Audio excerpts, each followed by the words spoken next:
Okay जी। बिस्मिल्लाहिर्रहमानिर्रहीम।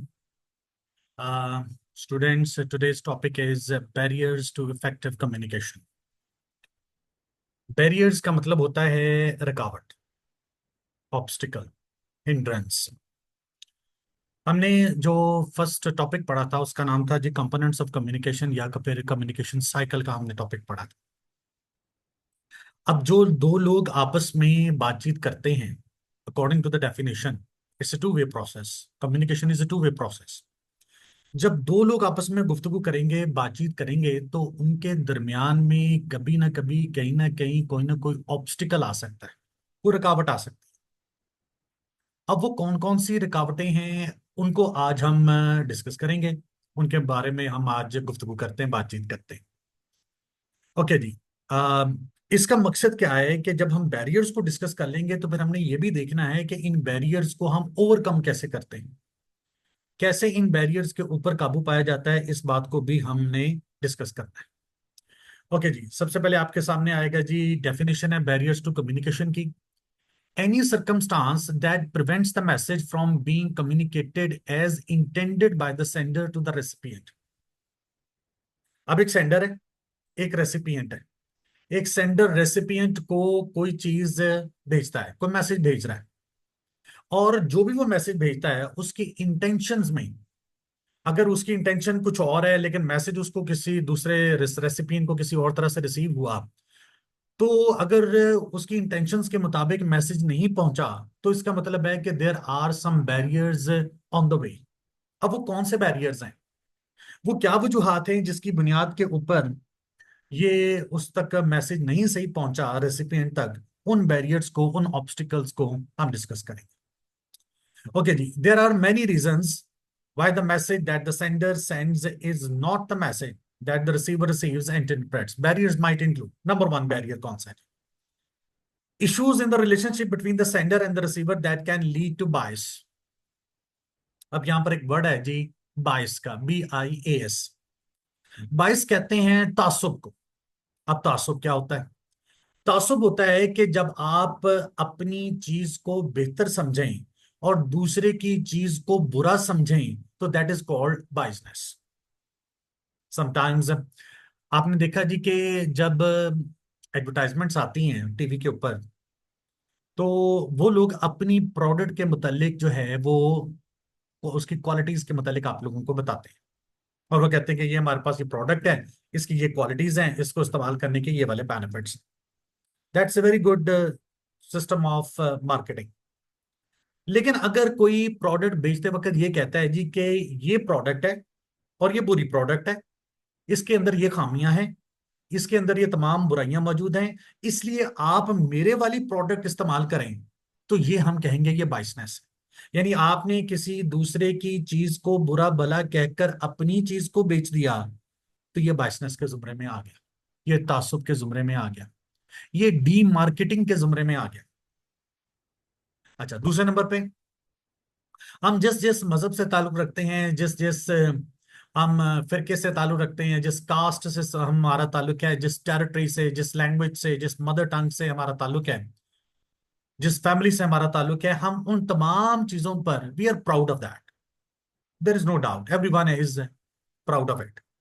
लेकिन अब अगर ये कहना शुरू कर दें कि yes, I am proud of my language, my territory, my mother tongue, my culture, my caste, my creed, my faith, and rest of them are not acceptable, तो फिर ये बायसनेस होगी। अब यहां पर देखेंगे, जब मैं अपने एक सेट प्रिंसिपल से जाऊंगा, एक सेट बेंट ऑफ माइंड से किसी के साथ डिस्कस करने के लिए कोई जाऊंगा, मैं सेट माइंड सेट के साथ किसी से कम्युनिकेट करने के लिए जाऊंगा, तो do you think that I will be able to discuss with him with open mind and open heart?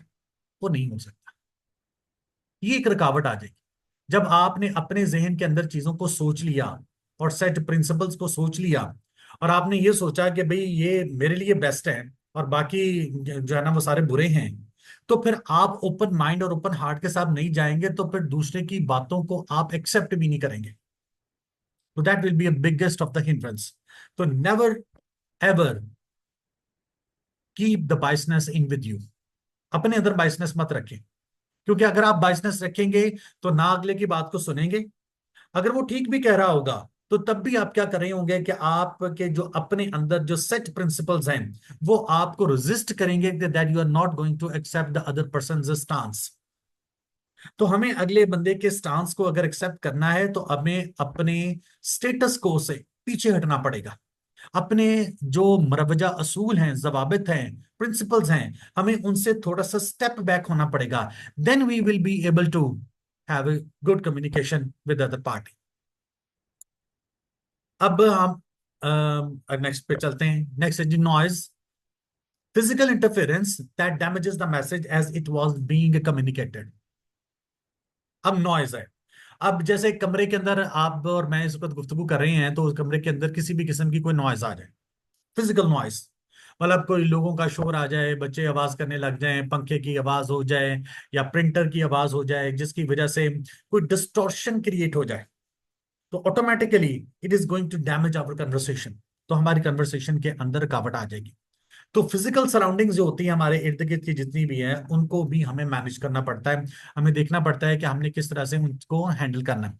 तो फिजिकल नॉइज जितनी कम से कम, यूजुअली इन गुड ऑफिसेस आपने देखा होगा कि they do not use fans, क्योंकि आजकल जो सीलिंग्स हैं वो होती हैं, छत नीचे होती है, अगर पंखा चलाएंगे तो उससे साउंड ज्यादा क्रिएट होगी। तो इसलिए एयर कंडीशन का इस्तेमाल किया जाता है, ना कि वॉल फैन का या फिर सीलिंग फैन का इस्तेमाल किया जाता है, ताकि फिजिकल नॉइज को कम से कम किया जा सके। दूसरे नंबर पे आपने ये भी देखा कि although in Pakistan we do not practice it vehemently, हम अपने स्कूल, कॉलेज, हॉस्पिटल्स, यूनिवर्सिटीज हम मेन रोड के ऊपर बना देते हैं। वो इस वजह से भी बनाते हैं क्योंकि हमें लगता है कि हमने पब्लिक ट्रांसपोर्ट को एक्सेस करना है, आने जाने वालों के लिए सहूलत हो। अदरवाइज बाहर के ममालिक में मेन रोड के ऊपर स्कूल, कॉलेज, यूनिवर्सिटीज, हॉस्पिटल्स नहीं बनाए जाते। उसकी वजह क्या? उसकी वजह क्या कि noise, noise pollution is one of the neglected and ignored you can say an element in our society, specially in our country. तो फिजिकल इंटरफेरेंस जो है वो उससे हमें अवॉइड करना चाहिए if we want to have good communication skills and if we want to improve our communication. तो फिर हमें फिजिकल नॉइज को खत्म करना है। नेक्स्ट आता है जी confusing and conflicting messages leading to distortion. अब दो लोग आपस में बातें कर रहे हैं, गुफ्तगू कर रहे हैं, बातचीत कर रहे हैं, कम्युनिकेट कर रहे हैं, और अगर एक बंदा दूसरे बंदे की गुफ्तगू को सुनकर कंफ्यूज हो जाए और कोई कॉन्फ्लिक्ट आ जाए, अगर कॉन्फ्लिक्ट आ जाएगा, कंफ्यूज हो जाएगा, तो उसकी वजह से भी प्रॉब्लम्स आ जाएंगे। तो हमें इन चीजों के ऊपर गौर करना है, इन चीजों पर गौर करना है कि कोई भी कंफ्लिक्टिंग सिचुएशन ऐसी पैदा ना हो। कंफ्लिक्टिंग सिचुएशन अगर हम पैदा करेंगे तो ऑटोमेटिकली इसमें एक हिंड्रेंस आ जाती है। अच्छा, इसमें एक और चीज है कि clarity of mind is very necessary on the part of the sender and receiver as well. एक सेंडर है, अगर वो अपने जहन के अंदर क्लियर है कि व्हाट ही वांट्स टू से, वो क्या कहना चाहता है, अगर वो क्लियर होगा तो ऑटोमेटिकली ही will be able to translate and communicate and convey his communication to the other party. And but if he himself is confused, if is not clear in his mind that what the ideas are all about, then he is going to confuse the other party as well.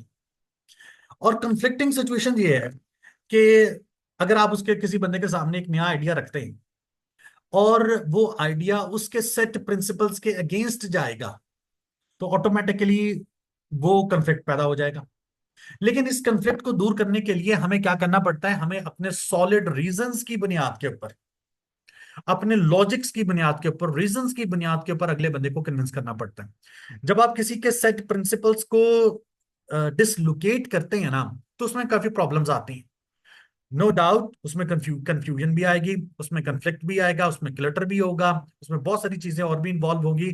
लेकिन हम ये चाहेंगे, कोशिश करेंगे कि अगले बंदे की कंफ्यूजन को दूर किया जाए। उस कंफ्यूजन को दूर करने के लिए we must be clear in our mind, number one. We must be thoughtful before using specific words, and last but not the least, we have some logics and reasons to clarify those things, those confusing things. Next point is selecting the wrong channel. For example, trying to explain a complicated concept with words when a diagram and logical written explanation would be more effective.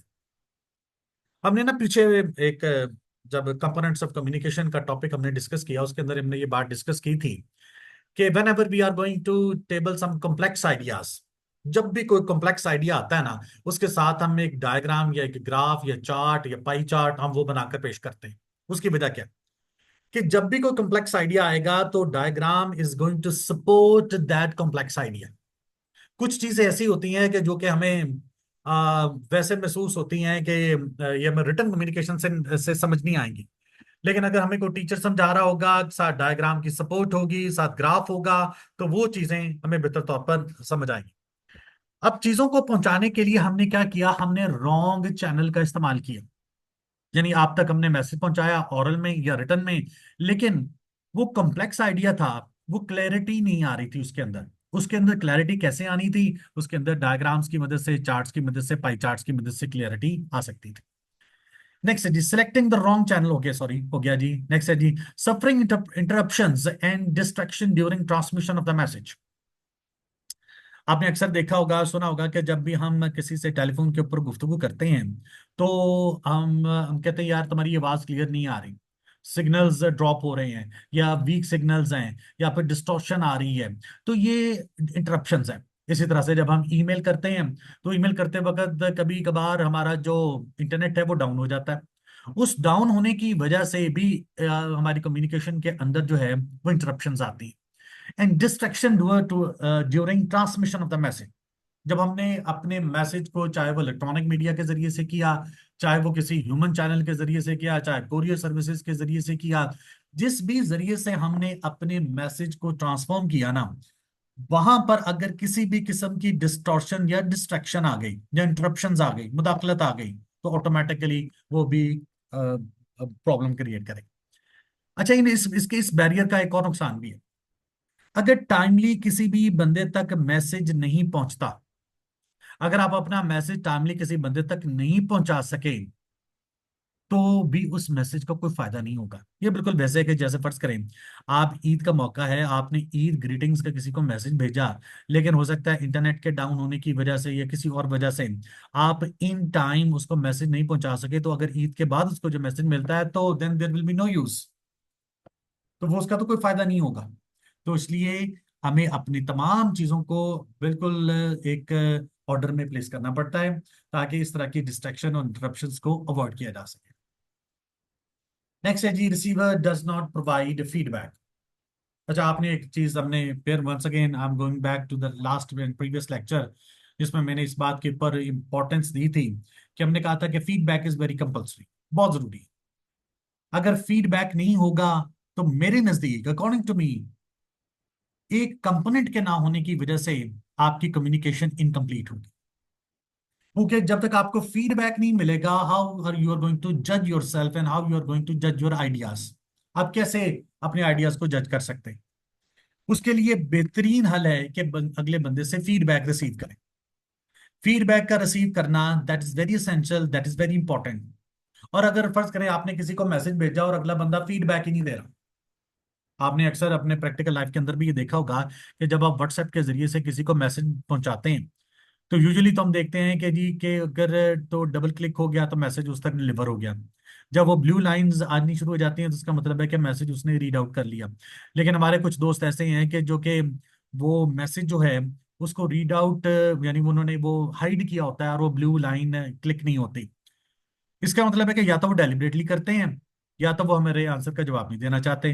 तो इसका मतलब है कि they are trying to ignore us. वो जब ignore करते हैं तो उसका मतलब है हमें फीडबैक नहीं देना चाहते। जब वो फीडबैक नहीं देते तो definitely that is element of suspicion arouses in us, कि यार ये बंदा ये ऐसा काम क्यों कर रहा है। तो फीडबैक इज वेरी कंपल्सरी। इधर it is a positive feedback, इधर it is a negative feedback, और इधर it is a indifferent kind of a feedback. So all these three feedbacks are very necessary. Next है जी, lack of information. आपकी screen पर आ रहा है जी, इस वक्त टॉप पे है, lack of information. For example, contextual information that is critical to understanding how to interpret a message. अब एक आप मैनेजर हैं, अब उस मैनेजर ने he wants to take a decision over some certain matters. उस मैनेजर के पास इस वक्त इनकम्प्लीट इंफॉर्मेशन मौजूद है। he is not having a complete information over it, and but he wants to take a decision. अब उसको क्या करना चाहिए? सर डेफिनेटली उसको अपनी इंफॉर्मेशन कंप्लीट करनी चाहिए। तो मेरा सवाल होगा, तो क्या लैक ऑफ इंफॉर्मेशन की बुनियाद के ऊपर क्या वो अपना डिसीजन ले सकता है? तो हम सब कहेंगे no sir, he is unable to take a decision, and his decision will be a weak one or the incomplete information. तो लैक ऑफ इंफॉर्मेशन का होना ये भी एक बैरियर है, ये भी एक प्रॉब्लम है। जब मेरे पास इंफॉर्मेशन पूरी नहीं, मेरे पास इंफॉर्मेशन इनकम्प्लीट है, तो मैं किसी भी चीज के ऊपर कैसे डिसीजन ले सकता हूँ? मैं इस लाइन को दोबारा पढ़ रहा हूँ जी। कहता for example contextual information that is critical to understanding how to interpret a message. अब इसको दूसरे एंगल से देखते हैं। आप तक मैंने एक मैसेज पहुंचाया, आपने मैसेज तो रिसीव कर लिया, लेकिन आपको उस मैसेज की बैकग्राउंड के बारे में नहीं पता कि ये किस कॉन्टेक्स्ट में लिखा गया हुआ मैसेज है। जब तक आप उस कॉन्टेक्स्ट को रीड आउट नहीं करेंगे, स्टडी नहीं करेंगे, उसके बारे में इंफॉर्मेशन नहीं होगी, तो आप मुझे प्रॉपरली फीडबैक भी नहीं पहुंचा सकेंगे। सर इसका मतलब ये हुआ कि हमें जब भी कोई हमें मैसेज मिले तो हमें उसकी बैकग्राउंड मालूम होनी चाहिए। जी सर, बिल्कुल मालूम होनी चाहिए। अच्छा, इसमें एक और बात में आगे जाके भी हम जब लेटर्स का पोर्शन डिस्कस करेंगे उसमें भी एक बात मैं आपको रिवाइज करूंगा। Managers are the busy personalities in the organizations. Although they are having good memories और उनके पास स्किल्स अच्छी होती हैं, लेकिन sometimes owing to the overwork and overburden, they sometimes they forget कि जी क्या बात थी, क्या थी। तो whenever we are going to write a message to someone, we have to give the background over it. Sir अभी हम कहेंगे सर हमने 3 दिन पहले जब उसको लेटर लिखा था तो उसमें सारी बैकग्राउंड बताई थी।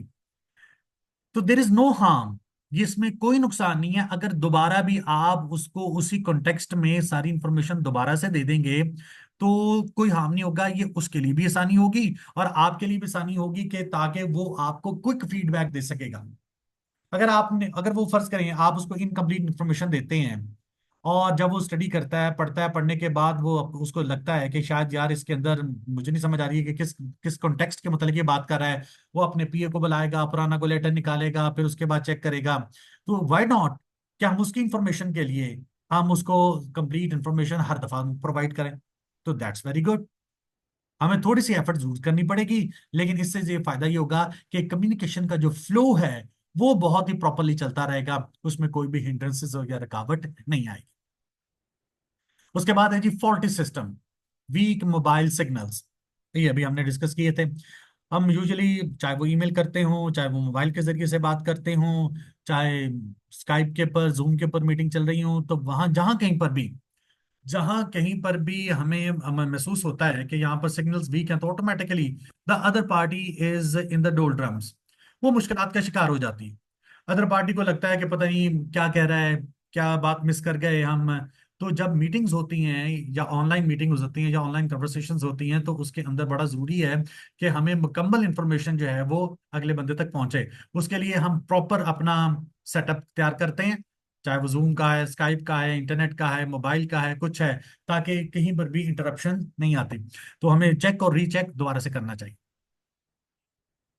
उसके बाद है जी stereotyping. Stereotyping assumptions that the recipient has a particular level of understanding. अच्छा, स्टीरियोटाइपिंग तो क्या है कि हमने अपने जहन के अंदर कुछ शख्सियात के मुतालिक, कुछ इवेंट्स के मुतालिक, हमने कुछ प्लेसेस के मुतालिक, कुछ हमारे जहन के अंदर एक सेट प्रिंसिपल्स बन गए। हमने अपने पॉलिटिशियंस, पाकिस्तान के पॉलिटिशियंस के मुतालिक हमें बार बार सोशल मीडिया के जरिए से, प्रिंट मीडिया के जरिए से, इलेक्ट्रॉनिक मीडिया के जरिए से हमें ये इंफॉर्मेशन मिली ऐसे कि जैसे दे आर नॉट ऑनेस्ट, जैसे वो डिसऑनेस्ट है। हमें ऐसा महसूस करवाया गया और हमने यकीन भी कर लिया। शायद हमारे पर्सनल एक्सपीरियंसेस जो हैं वो भी इस चीज को रिफ्लेक्ट करते हैं कि शायद all those politicians which are at the help of affairs they are all dishonest. शायद हमने ये सोच लिया। अब ये स्टीरियोटाइपिंग है। Although we may not have met any of the politicians in our life, हम उनके शायद जाती जिंदगी के मतलब, उनकी प्रैक्टिकल जिंदगी के मतलब खुद हमने कभी ना देखा और या रिसर्च किया हो। हमें तो सोशल मीडिया के जरिए से या इलेक्ट्रॉनिक या प्रिंट मीडिया के जरिए से खबरें मिलती हैं, और यही मीडिया क्या करता है, हमारा एक माइंडसेट बना देता है। इस मीडिया ने माइंडसेट बना दिया कि जी फलां फलां फलां बंदा जो है ना वो ये काम करता है, फलां बंदा जो है वो डिसऑनेस्ट है, फलां बंदा ऑनेस्ट है, फलां बंदा ये काम करता है। Same is the case with आपने देखा सोशल मीडिया की पावर के मुतालिक कि हमारी कुछ एस्टेब्लिशमेंट के मुतालिक भी कुछ ऐसी खबरें हमें दे दी जाती हैं जिसकी वजह से हमारा ज़हन बना दिया जाता है या ज़हन साजी की जाती है कि that our establishment is like this. तो उसका मतलब है कि सोशल मीडिया की पावर बहुत है। ये सोशल मीडिया हमारा माइंडसेट बनाता है।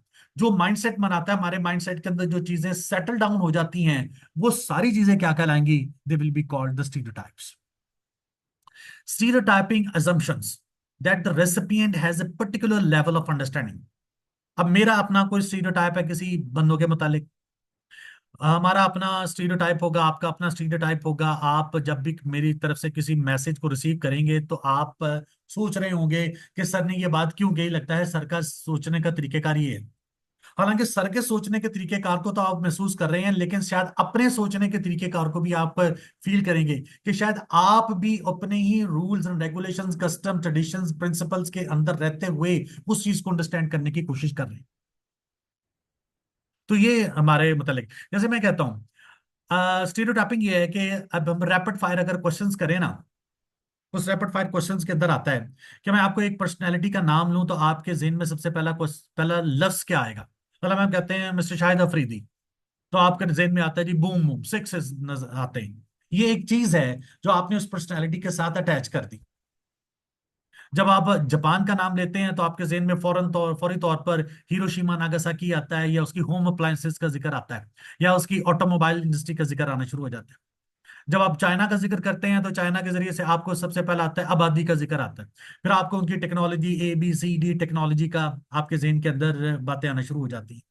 तो इसलिए हम पर्टिकुलर चीज अटैच कर देते हैं। Sometimes they right, sometimes they wrong, कि कभी वो ठीक होती हैं कभी गलत होती हैं, लेकिन ये सारा हमारे माइंड ऑफ माइंड के ऊपर डिपेंड करता है। ओके जी, नेक्स्ट है जी यूज ऑफ टेक्निकल जार्गन्स और कॉम्प्लिकेटेड लैंग्वेज। अब जार्गन्स क्या होते हैं? Jargons is a technical language. अब जार्गन्स जैसे आपके लिए भी हो सकता है एक नया वर्ड हो। अब जब भी हम बिजनेस कम्युनिकेशन का जिक्र करते हैं ना, तो मैं हमेशा अपने स्टूडेंट्स को कहता हूं कि there is no need to impress others, क्योंकि हमारा मकसद अपनी पर्सनैलिटी को उजागर करना या उसको इम्प्रेस करना नहीं है, बल्कि हमारा मकसद है कि अपनी बात को अगले बंदे तक कन्वे करना मकसद है। हम hi fi vocabulary, hi fi words इस्तेमाल तो कर सकते हैं, लेकिन अगले अगले बंदे को पता ही ना हो इन वर्ड्स का। जैसे जार्गन, एक टेक्निकल टर्मिनोलॉजी यहां पर आ गई। Every subject is having its own technical terminologies. Bio वालों की अपनी है, अकाउंटिंग वालों की डेबिट क्रेडिट के सिलसिले में आती हैं, chemistry, physics, mathematics, every subject carries its own terminologies. वो सारी की सारी जार्गन्स कहलाती हैं। अब मैं आपको इसकी एक और एग्जांपल देता हूं। मेरे नाम घर में एक प्लम्बर आया। उस प्लम्बर ने कहा कि सर आप ना बाजार से जाकर 2 इंची की एल्बो ले आए। अब मुझे वल्लाह आलम मुझे क्या पता कि व्हाट इज एल्बो। अब हमने तो हमेशा सुना कि एल्बो जो है वो ये है। अब जब उसने कहा ना 2 इंची की एल्बो ले आए, तो फिर तो मैं और ज्यादा परेशान हो गया। हालांकि उसने अपनी जुबान के अंदर तो एक टेक्निकल टर्मिनोलॉजी के तौर पर कोई लैंग्वेज मुझे, कोई मैसेज मुझे बता दिया, लेकिन उसको ये नहीं पता कि वो जिस बंदे से बात कर रहा है वो तो टोटल लेमैन है। अब मैं आपको बताता हूँ कि उसका फिर उसने मुझे समझाया क्या। कहता सर ये एक पाइप आ रहा है, एक ये पाइप आ रहा है, इन दोनों पाइप्स को मिलाने के लिए जो हम इंस्ट्रूमेंट इस्तेमाल करेंगे, जो गैजेट या डिवाइस इस्तेमाल करेंगे, वो एल्बो कहलाती है। उसकी शेप बिल्कुल ऐसे होगी, उसकी शेप बिल्कुल ऐसे होगी। यहां से पाइप आ गया, यहां से पाइप आ गया, इनको मिलाने के लिए ये एल्बो की तरह की एक चीज आती है। इसी तरह से जब हम कभी अपना बाइक या गाड़ी ठीक करवाने के लिए जाते हैं तो वो टेक्निकल टर्मिनोलॉजी में एक उस्ताद अपने शागिर्द को कह रहा होता है कि यार 6 नंबर की चाबी दे दे। अब हमें तो नहीं समझ आती कि चाबी क्या होती है, हमारे पास तो की जो है वो एक और है, लेकिन उन्होंने नट खोलने के लिए जो चीजें इस्तेमाल करते हैं वो जार्गन्स कहलाते हैं। तो हर फील्ड का, चाहे वो मैकेनिक है, चाहे वो प्लम्बर है, चाहे वो कारपेंटर है, हर एक की अपनी अपनी फील्ड के हिसाब से कोई ना कोई टर्मिनोलॉजीज मौजूद है। ये टेक्निकल जार्गन्स है। एंड और कॉम्प्लिकेटेड लैंग्वेज। अब क्वेश्चन ये आता है कि सर कि क्या हमें एक लेमैन के साथ बातचीत करते वक्त जार्गन्स और टेक्निकल लैंग्वेज इस्तेमाल करनी चाहिए? बिल्कुल भी नहीं, बिल्कुल भी नहीं करनी चाहिए। अगर आप जानबूझकर करते हैं तो बिल्कुल गलत बात है। हमारा मकसद क्या है बिजनेस कम्युनिकेशन के अंदर? अगले बंदे को बात का समझाना, ना कि बात को उलझाना। कि हमारे मैसेज पढ़ने के बाद वो हमारी शायद ये तो तारीफ कर रहा हो कि यार बड़े मुश्किल अल्फाज उसने इस्तेमाल किए, लेकिन अगर उसके वो उसको अंडरस्टैंडिंग में मुश्किल आ गई, नंबर वन। अगर वो अंडरस्टैंडिंग में डिले कर गया, अगर वो अंडरस्टैंडिंग में फीडबैक के अंदर डिले कर गया, तो नुकसान आपका होगा। तो इजी वर्ड्स इस्तेमाल करें, टू द पॉइंट वर्ड इस्तेमाल करें, प्रिसाइज वर्ड्स इस्तेमाल करें, एग्जैक्ट वर्ड्स इस्तेमाल करें, so that we can convey our message completely to the other party. तो कॉम्प्लिकेटेड मैसेजेस नहीं करने, never ever use complicated messages. और समटाइम्स होता है कि जब हम लिख रहे होते हैं तो हमें लगता है यार ये तो बहुत आसान सा है, ये तो बहुत आसान सा है, लेकिन आप अपनी ऑडियंस भी देखें कि जिसके लिए लिख रहे हैं कि who are they the capable enough, are they educated enough, तो उसके बारे में भी हमने जानना है, उनके बारे में भी हमने देखना है। तो never use technical language, never use jargons, कभी भी हमने इस्तेमाल नहीं करना। इसकी एक और एग्जांपल मैं देता हूं कि फर्ज करें कि if a person who is an engineer and if a person who is a doctor and both are talking to each other, and if both are educated, yes they are educated, both have completed their degrees from the prestigious institutes of the country, but if one technical person like an engineer, if he's going to use the technical language with the doctor, how is it possible that a doctor is going to understand it? Same is the case with vice versa, कि अगर doctor भी technical language इस्तेमाल करेगा तो वो कैसे एक हमारा इंजीनियर भाई समझेगा। अच्छा, एक और एग्जांपल देते हैं। आप डॉक्टर के पास जाते हैं, आप डॉक्टर को अपनी बीमारियों के बारे में बताते हैं। आपने अक्सर देखा होगा कि डॉक्टर बड़ी तसल्ली से, तशफ़ी के साथ और बड़े पेशेंस के साथ आपकी बात को सुनता है। आप बोली जा रही हैं और during that time he is examining yourself. उसने स्टेथोस्कोप लगाया, उसने हार्ट बीट चेक की, उसने सीने पर हाथ रखा, पेट पर हाथ रखा, कमर पे हाथ रखा, आंखें ऐसे करके चेक की, सारा कुछ कर लिया। And you are continuously speaking कि डॉक्टर साहब मेरे यहाँ पे भी दर्द है, मुझे यहाँ पे भी दर्द है, मुझे यहाँ पे भी दर्द है, यहाँ पे भी दर्द है, and he is all keeping himself very quite.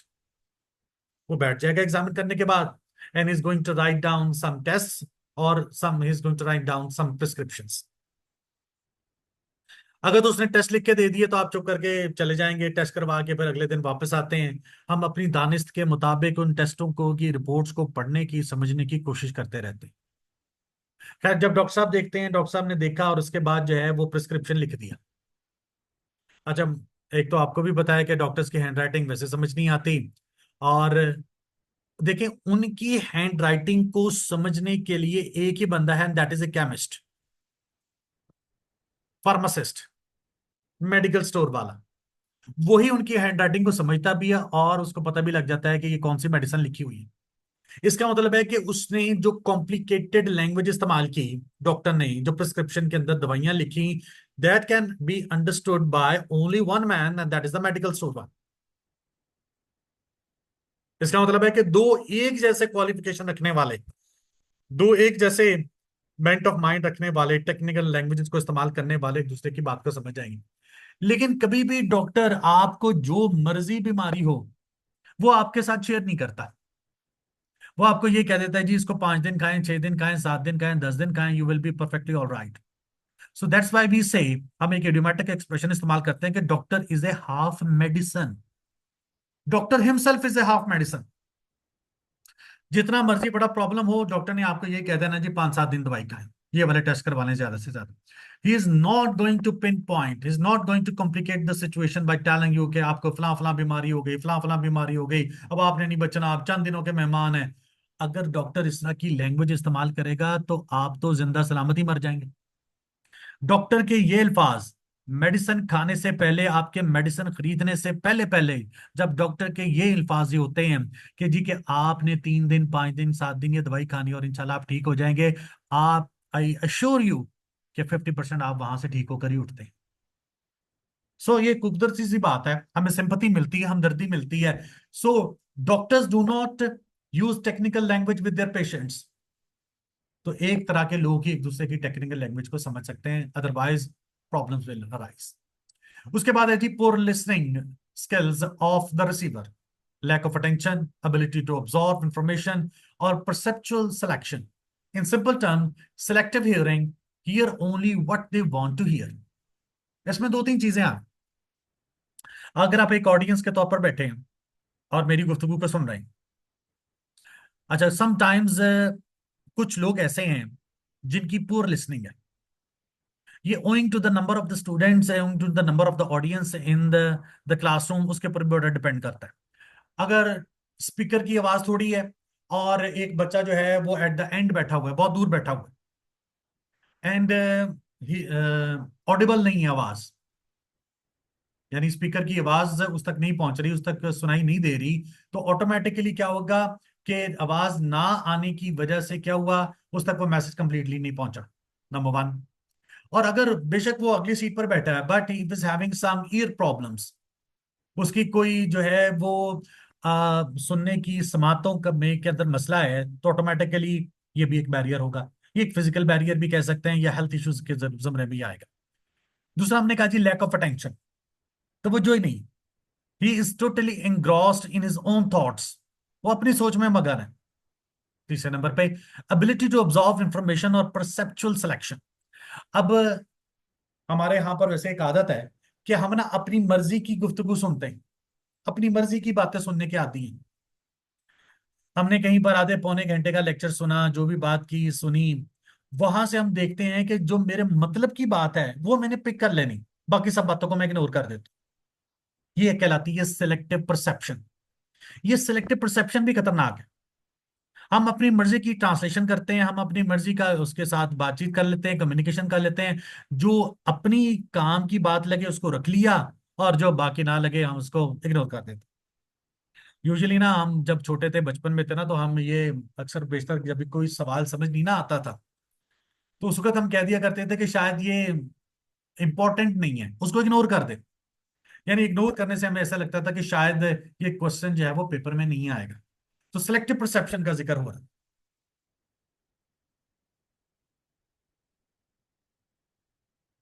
Okay जी, इसी में को पढ़ा हूं जी। नेक्स्ट है जी, in simple terms selective hearing, hear only what they want to hear. हर बंदा वही कुछ सुनना चाहता है जो उसको पसंद होता है। ओके, नेक्स्ट है जी, नेक्स्ट पॉइंट पे, non verbal signs that contradict a verbal message. For example, shaking the head which would imply no whilst actually saying yes। Verbal messages के बारे में हमने डिस्कस किया हुआ है कि verbal messages which comprises of words, और वर्बल में भी मैं इस वक्त फोकस करूंगा ओरल मैसेज के ऊपर। मैं एक प्रैक्टिस करवाता होता हूँ बच्चों को। मैं कहता हूँ जी कि आप अपना राइट हैंड बुलंद करें, और इस तरह से तीन उंगलियों के दरमियान में आपका गैप आना चाहिए, और आपका थंब और इंडेक्स फिंगर जो है दे मस्ट ज्वाइन टुगेदर। और आपने क्या करना है कि राइट हैंड से, अब मैं कहता हूं कि मैं बोलूंगा और आपने मेरे कहने के पर अमल करना। मैं कहता हूं put it on your chin, अब मेरा एक्शन है कि put it on your chin.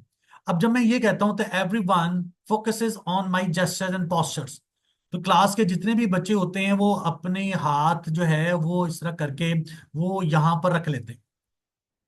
जब वो थोड़ी देर के बाद सोचते हैं, जब मैं उन्हें कहता हूं कि मैंने तो कहा था कि put it on your chin, अच्छा मैंने तो गलत किया, तो आपने क्यों मुझे फॉलो किया? चिन तो ये होती है, आपको तो यहां पे रखना चाहिए था। आपने मुझे मेरे वर्बल मैसेजेस को इग्नोर करके मेरे बॉडी जेस्चर्स को फॉलो करते हुए आपने यहां पर क्यों रखा? होता क्या है कि हम कहते हैं कि जो देखने में जो चीज नजर आती है ना, sometime that is much more attractive. और जब आप क्लासरूम में ये वाली प्रैक्टिस करते हैं तो बच्चों का फोकस आपके नॉन वर्बल जेस्चर्स की तरफ ज्यादा होता है और आपके वर्बल ओरल वर्ड्स की तरफ कम हो जाता है। अब देखो क्या हुआ कि एक नॉन वर्बल जेस्चर जो है और वर्बल जेस्चर दोनों में कॉन्ट्रोडिक्शन आ गई।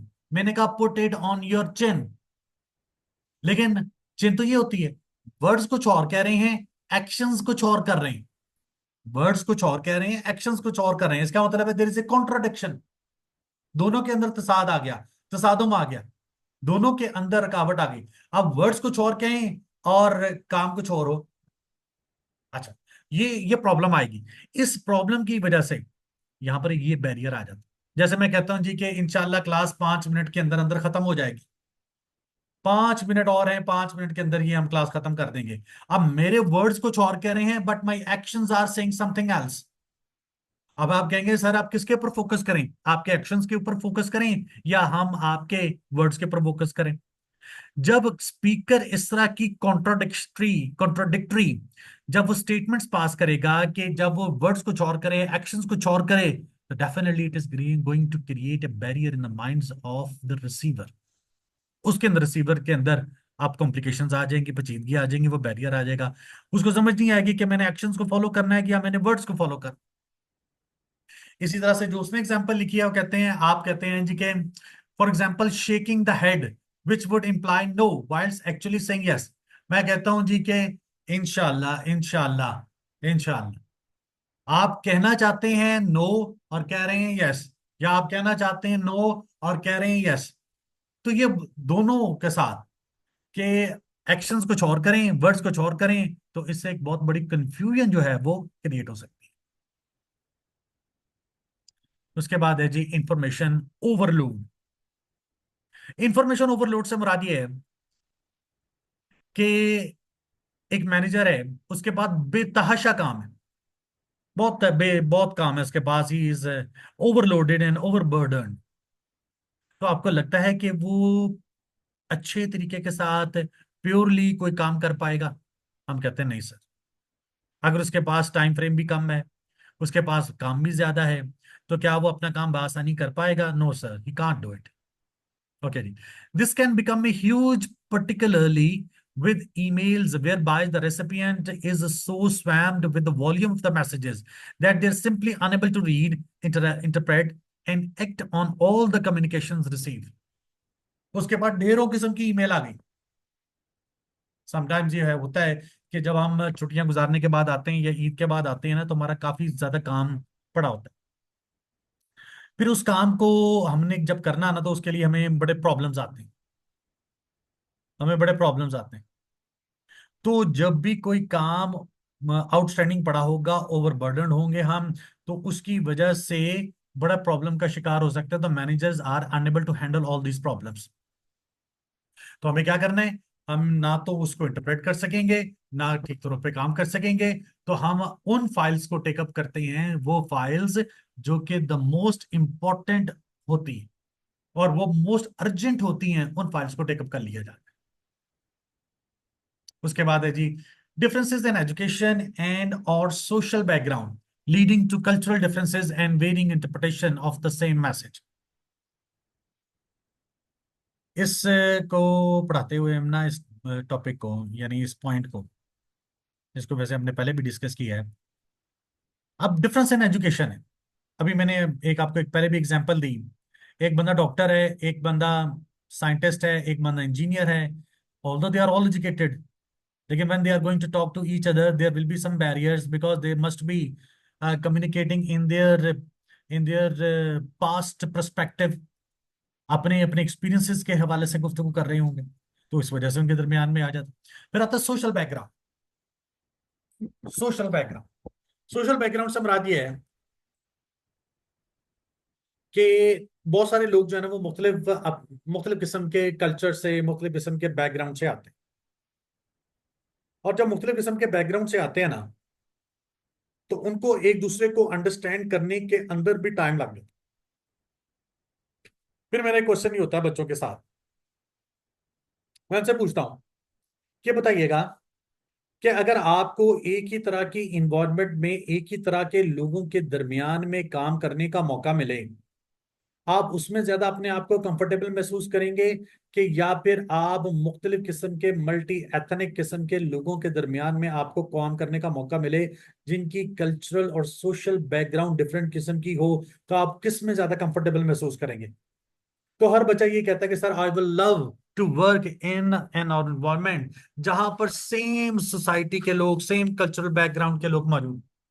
मैं कहता हूँ वेरी गुड। हर बंदा अपनी कंफर्ट ढूंढता है। फिर मेरा अगला क्वेश्चन ये होता है कि भी आपको सीखने का मौका कहां पर मिलेगा ज्यादा? वो कहते हैं कि सर जब हम जहां पर मल्टी नेशनल किस्म के, मल्टी सोशल किस्म के, मल्टी एथनिक किस्म के लोग होंगे। इसका मतलब है कि हम being a human being we love to study and research the other societies, other cultures और अदर सोशल बैकग्राउंड। उनके साथ हमें जेल करने में टाइम जरूर लग सकता है, लेकिन हमें उनके कल्चर को सीखना भी है उनके मुताबिक अपने आप को चलाना भी है और अपने आप को एडजस्ट करना भी है, क्योंकि आपने सारी उम्र एक ऑर्गेनाइजेशन में जॉब नहीं करनी। जब आप मुख्तलिफ ऑर्गेनाइजेशंस में जाते हैं तो मुख्तलिफ किस्म के लोगों के साथ मिलते हैं, तो मुख्तलिफ लोगों के साथ एडजस्ट होते हैं। तो उनके साथ एडजस्ट होने के लिए आपको मल्टी एथनिक लोगों के साथ काम करना चाहिए और उनसे सीखना भी चाहिए। अच्छा, इसी को पढ़ते हैं जी। For example, in many countries around the world a thumbs up is a positive good news gesture, meaning okay, yes, I approve, thumbs up, well done, good. हमारे यहाँ पर भी वेल डन के मानों में आता है गुड।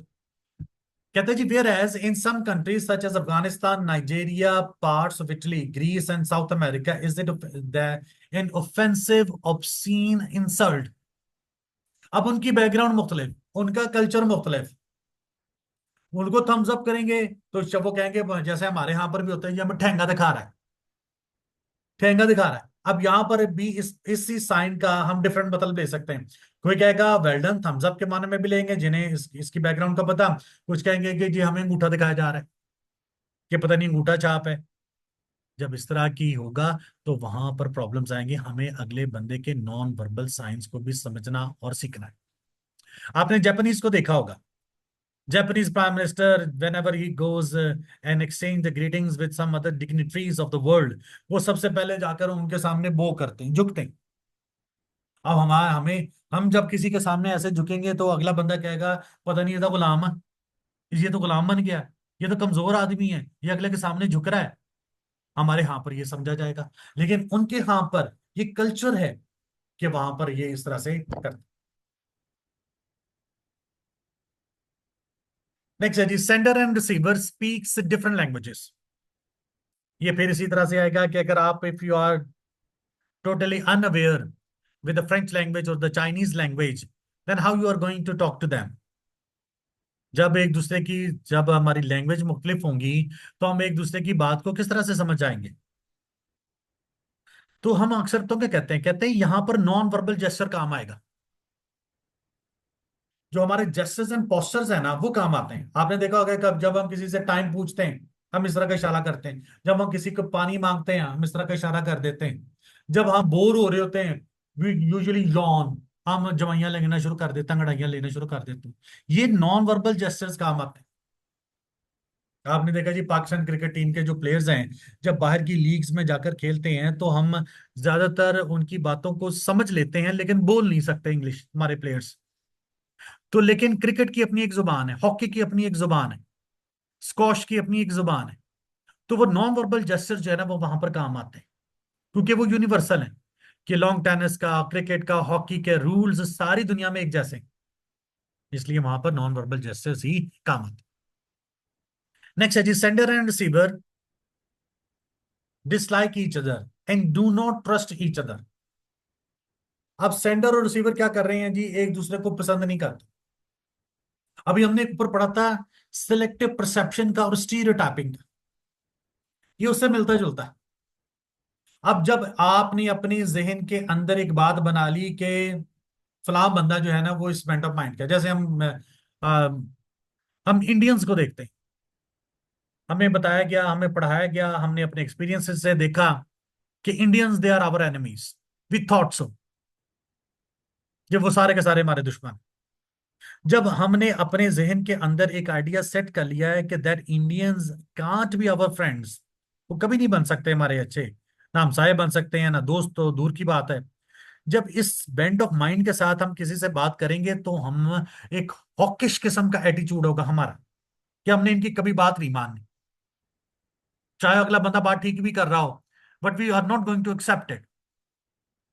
मतलब हम शायद दुनिया की हर क्रिकेट टीम की तारीफ कर लें, लेकिन शायद इंडियंस की तारीफ ना करें। इसलिए क्योंकि हमारा एक पर्सनल हेट्रेड है, एक नेशनल हेट्रेड है उनके खिलाफ। हमारे यहाँ पर वो बच्चे जो कि इस वक्त लेटेस्ट जनरेशन है, जो 2000 के बाद पैदा हुए हैं, शायद उन्होंने अपनी जिंदगी में एक ये लास्ट वॉर्स में थोड़ा सा एक्सपीरियंस किया होगा, जिसे हम अभिनंदन वाली वॉर कहते हैं, जो फॉल्स फ्लैग ऑपरेशंस थे। तो उन्होंने शायद उसको तो देखा होगा। उसके अलावा उन्होंने, दे हैव नॉट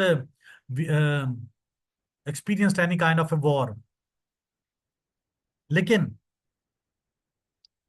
उन्होंने किताबों में पढ़ा, उन्होंने सारी चीजें महसूस की, देखी, और उन्होंने डिसाइड किया जी कि ये हम Indians, they are our enemies. कहने का मतलब ये है, हम जो बात जिक्र कर रहे थे कि जब we are having a hatred, जब किसी ऐसी कंपनी के साथ हम गुफ्तगू करेंगे, कभी ऐसे बिजनेसमैन के साथ हम गुफ्तगू करेंगे जिसको हम जाती तौर पर पसंद नहीं करते, लेकिन हमें उसके साथ कम्युनिकेशन करनी पड़ रही है, बातचीत करनी पड़ रही है, कोई एक्शंस करने पड़ रहे हैं, तो फिर हमें ओपन माइंड होकर जाना चाहिए। बिजनेसेस के अंदर जो है वो अपनी लाइक्स और डिसलाइक्स को सेट असाइड करके अपने प्रोफेशनल एटीट्यूड के साथ हमें जाना चाहिए। उसके बाद है जी, the recipient of the information may be biased either due to the personal और कल्चरल डिफरेंसेस। इसको भी समहाउ हमने डिस्कस किया कि आपके कल्चरल डिफरेंसेस भी हो सकते हैं और पर्सनल डिफरेंसेस भी हो सकते हैं। मतलब आप खुद जाती तौर पर किसी को पसंद नहीं करते, आप बायस्ड हैं किसी के बंदे के मुतालिक, और आप कल्चरली तौर पर भी पसंद नहीं करते। तो ये डिपेंड करता है, हमें कल्चर से बालातर होके। देखिए, आपने दुबई देखा, ये एक इंटरनेशनल बिजनेस हब है। यहाँ पर हर किस्म के लोग आपको मिलते हैं। आपको यहाँ पर हर सोसाइटी का, हर जुबान का, हर कल्चर का, हर बैकग्राउंड का बंदा यहाँ पर मिल जाएगा। लेकिन इन सबको जो चीज ज्वाइन कर रही है, और वो कर रही है law. They are abiding by the laws, laws of the land, उसको वो फॉलो कर रहे हैं। तो जब भी हम पाकिस्तानी भी जब बाहर के मुल्क ममालिक में जाते हैं, तो वो भी वहां के कानून को फॉलो करते हैं, अपने कल्चरल डिफरेंसेस को बालातर रख के उस कानून के मुताबिक बातचीत करते हैं। नेक्स्ट है जी, physical distance between the sender and the recipient, for example Sydney Australia, New York USA, time zones making arranging a video conferences difficult. ये वैसे हमने बात अपने पिछले लेक्चर में भी की थी, मैं आपको रिवाइज कर देता हूँ। मैंने आपको एग्जांपल दी थी, मैंने कहा कि जब आप किसी 5 स्टार होटल में, किसी अच्छे होटल में जाते हैं, तो वहां पर रिसेप्शन के पीछे ना कुछ आपको क्लॉक्स नजर आते हैं। उन क्लॉक्स का मतलब ये होता है कि उनके ऊपर मुख्तलिफ किस्म के इलाकों के टाइमिंग लिखे होते हैं, कि सिडनी में इतने टाइम है, ऑकलैंड में इतना टाइम है, ठीक है, टोक्यो में ये टाइम होगा, बीजिंग में ये टाइम होगा, रियाद में ये टाइम होगा, जद्दा में ये टाइम होगा। तो आप अपने वॉचेस को उसके मुताबिक सेट कर लेते हैं। तो हमें जब भी हम किसी से कम्युनिकेट करें, तो हमें इन चीजों के बारे में देखना है कि हम कब, कहाँ, किससे, किस वक्त गुफ्तगू कर रहे हैं, किस वक्त बातचीत कर रहे हैं। उस चीज को हमें मद्देनजर रखना है। ये ना हो कि हम इस वक्त पाकिस्तान में बैठे, हम बाहर के ममालिक में किसी के साथ जब गुफ्तगू करें, तो वहां पर रात का वक्त हो, वो सोया हुआ हो, और हम उसे कहें जी कि आओ मीटिंग के लिए आ जाओ। तो ये अच्छी बात नहीं होगी, ये अनएथिकल बात होगी। इसकी वजह से भी एक बहुत बड़ा बैरियर आएगा। आप उसको कॉल कर रहे हैं, is not picking the call, या वो आपको कॉल कर रहा है और टाइम्स के अंदर, you are not picking the call. इसकी वजह से भी बहुत सारे बैरियर्स आ सकते हैं, बहुत सारी रुकावटें आ सकती हैं। उसके बाद है जी, filtering of information. This refers to the sender's deliberate suppression of manipulation of information so that it may be seen in a more favorable perspective by the receiver. यहां पर एक वर्ड आता है मैनिपुलेट का, सेकेंड लाइन। मैनिपुलेट कहते हैं change करना, तब्दील करना। अगर आपने इंफॉर्मेशन को रिग किया, आपने इंफॉर्मेशन को मैनिपुलेट किया, आपने उसके अंदर अपनी मर्जी की कोई चीजें इंक्लूड करने की कोशिश की, कहता दैट्स रॉन्ग, ये बात गलत है, आपने ऐसा नहीं करना। और manipulation of information so that it may be seen in A more favourable perspective by the receiver. आप चाहते हैं कि इंफॉर्मेशन को ऐसे मोल्ड कर दिया जाए कि आपका रिसीवर खुश हो जाए। There must not be any kind of a twist and turn. Information has to be given in a favourable way. दें, और अच्छी डिप्लोमेटिक वे के साथ इंफॉर्मेशन देनी है आप। थर्ड लाइन का मिडल है जी, it includes concealment of information. अच्छा, हमारे सोसाइटी में ना, पाकिस्तानी माशरे के अंदर ये काफी होता है। जो मैनेजर्स हैं, they feel insecure, they don't want to reveal the complete information to their subordinates. वो समझते हैं कि अगर हमारे पास जो इंफॉर्मेशन है, अगर हमारे सबऑर्डिनेट को भी वो इंफॉर्मेशन मिल गई, तो वो तो मेरे बराबर हो गया। तो he withholds some classified information so it can not be reveal to the juniors. फिर same is the case with the juniors. Sometimes the juniors do not pass on the complete information to their seniors as well. They uphold the information. वो क्यों हमारे माशरे में करते हैं? वो जानबूझकर करते हैं जी कि अब बॉस हमें बार बार बुलाएगा, वो कहेगा यार ये भी चीज मिसिंग है, ये पूरी करो, ये भी चीज मिसिंग है, इसमें पूरी करो। Sometimes juniors enjoy this. वो ये कहते हैं कि शायद now the manager is totally dependent on us, अब हमारे ऊपर डिपेंड हो गया क्योंकि हमारे पास सारी इंफॉर्मेशन मौजूद है। So that's a wrong attitude, it's must be discouraged everywhere. मकसद काम करना है, लेकिन ये बैरियर के तौर पर आता है कंसीलमेंट ऑफ इंफॉर्मेशन का, कि छुपा लेते हैं।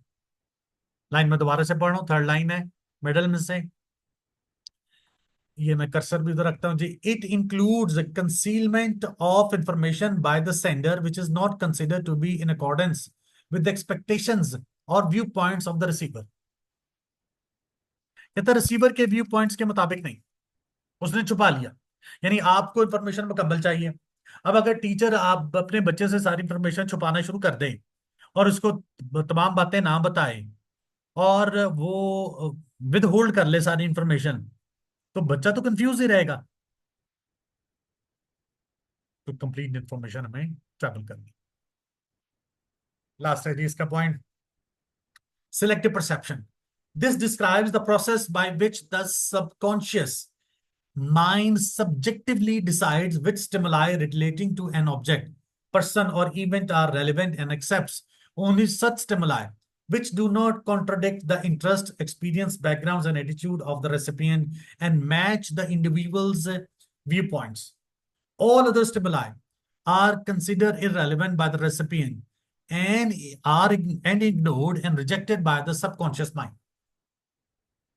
अब हुआ क्या कि ये जो हमारे माइंड के ना दो पोर्शन है, एक है कॉन्शियस और एक है सब कॉन्शियस। कॉन्शियस माइंड तो है वो उसके मुतालिक जो कि सोच समझ कर करते हैं। जो सबकॉन्शियस माइंड है कि वो हम कहते हैं that's the back of the mind, जो कि हम लाशऊर जिसको कहते हैं। कुछ काम हम सोच समझ के करते हैं, कुछ काम हम गैर फितरी तौर पर, गैर शऊरी तौर पर हम कर जाते हैं। समटाइम्स हमें ये लगता है कि हमें ये चीज as it is we have to pass this information to the next one, that is a conscious effort, वो सोच समझ के करते हैं। समटाइम्स वी थिंक कि बैक ऑफ द माइंड ये चल रहा है कि शायद यार इसको ये बात बताने की जरूरत नहीं है, शायद इसको पहले पता होगी, शायद ये इसके लिए इंफॉर्मेशन जो है वो इररेलेवेंट है। जब इस तरह की सोच आएगी, जब इस तरह की सोच डेवलप होती है, तो वो सिलेक्टिव परसेप्शन कहलाती है। अब हमने अपने बेंट ऑफ माइंड के मुतालिक, अपनी इंटरनल स्टिमुलाई के मुतालिक सोच लिया कि there is no need to send such information to the other party, कोई जरूरत नहीं है भेजने की। वो हमारा सबकॉन्शियस है जो कि हमें फोर्स कर रहा है। उसमें हमारी शायद बैड इंटेंशंस तो शामिल ना हो, लेकिन sometimes unintentionally we are going to do it, हम इस तरह से काम कर सकते हैं। लेकिन ये भी एक अच्छी बात नहीं है। हमारी कोशिश करनी चाहिए कि हम एक प्लान करें, प्रॉपर प्रॉपर प्लान करने के बाद हम इंफॉर्मेशन जो है वो अगले बंदे तक पहुंचाएं, ताकि कंप्लीट इंफॉर्मेशन जो है वो अगले बंदे तक से पहुंचे। चाहे वो उससे 100% रिलेट ना भी करे, we should not conceal and hide information from the other party. Sender से नहीं छुपाएं आप। Is it possible that a patient is going to hide its problem with the doctor? A client is going to hide the information from its lawyer? ये नहीं हो सकता, ये मत करें। ऐसा करने से बिजनेस के अंदर भी आपको प्रॉब्लम्स का शिकार हो जाएंगे। आप अपने सबकॉन्शियस माइंड के अंदर भी दोबारा से एग्जामिन करें उसको और देखें। अच्छा, कुछ मेथड्स हैं इंप्रूव करने के लिए। encourage, facilitate and reward effective communication through the appraisal system। Appraisal system के थ्रू, यानी we have to appreciate others, we have to encourage others, we have to motivate others, we have to show sympathy with the others। तो इससे भी information हमें अच्छी travel होगी और इससे भी बैरियर्स खत्म हो सकते हैं। Provide training and guidance in effective communication, हमारी ट्रेनिंग होनी चाहिए,